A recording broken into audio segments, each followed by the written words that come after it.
Hey everyone and welcome to the channel. My name is Ash and today I'm doing a quick review for Salamander County Public Television on Xbox. Let's take a look at this game.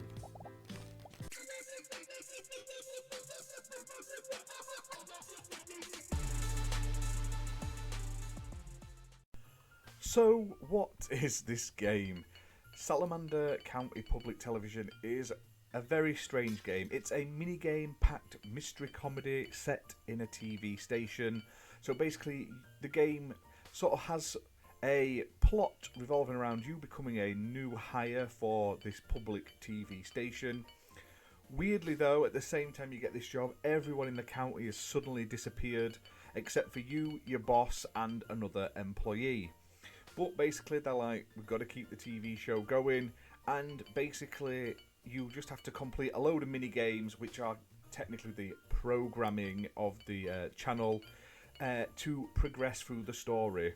Now, the story is played out between all of these mini games through, like, I want to say, like, web chat through your, like, internal sort of IM system for the TV station.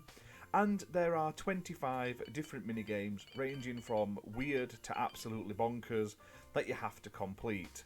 Now, the way it works is each of the games has 3 different tiers: gold, silver and bronze. Basically 1, 2 or 3 stars depending on how well you do. You can then replay each of them as you play through the game, if you want to go back to some of them, but you have to get a minimum of bronze to progress. So, what did I think of this game? Honestly, it's a mixed bag. I mean, some of the mini games are really fun. There's 25 different ones, and they range from, like you can see on the screen right now, fish playing like underwater volleyball. You have like a burger making one where you have to balance the burgers. You have all sorts of weird and wonderful ones. A cat having to plug in a plug socket behind a couch. You have weird ones where you've got like a basketball hoop having to be sort of aimed at a basketball, not the other way around.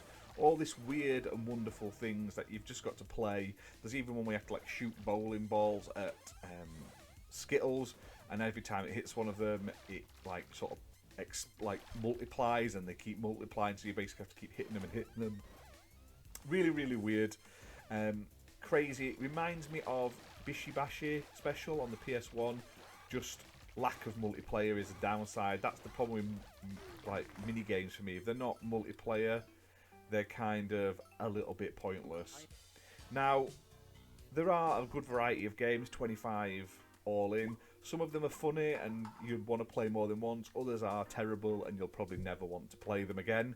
The game itself, you'll get through it in about 2 hours, because each minigame takes a couple of minutes at a time, and like I say, other than sitting and reading the story that progresses through the chat in between each of the days, there's not much else to the game at all.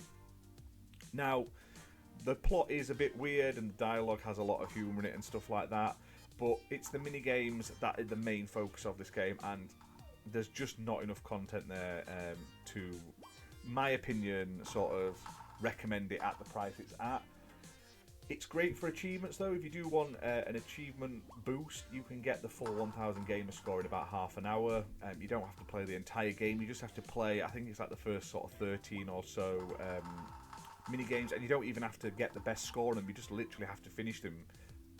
Like, you can fail them and still get the achievement, but you won't be able to progress unless you get bronze. So you've got to at least get bronze to work your way through. Now, replayability wise, apart from a few of the funny mini games, you'll probably not really want to play through it again unless you want to get gold on all of them, although it doesn't really get you anything extra from that either. Now, sort of looks wise, this game is literally made from stock photos. It's all stock photos everywhere. Everything is like stock images, stock music and stuff like that. So I don't know, I can't describe whether it adds to its charm or it just makes it look cheap.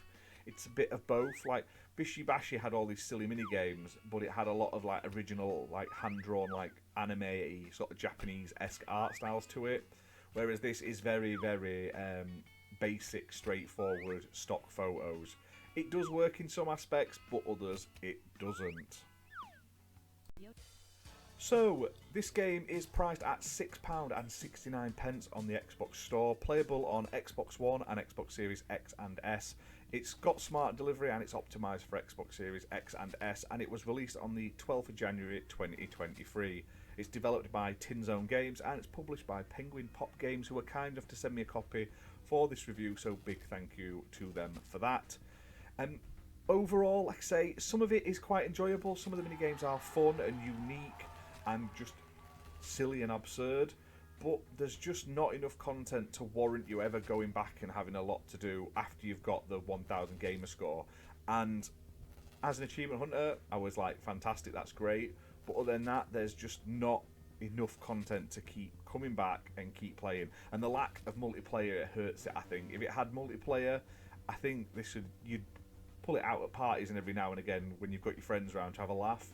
But because it's single player, you're going to play through it once, maybe play a couple of the mini games again that you thought were the best, and after that you're probably never going to play it, which is a shame, because like I say, it's a funny idea. It's just the implementation isn't as good as it could have been. So check it out. Like I say, great for 1000 gamer score, but you may want to wait for a sale because it's usually priced at £6.69. But that's that for this video, guys. Hope you've enjoyed it. If you have, hit that like button, hit subscribe, and we'll see you soon for more gaming content. Bye for now.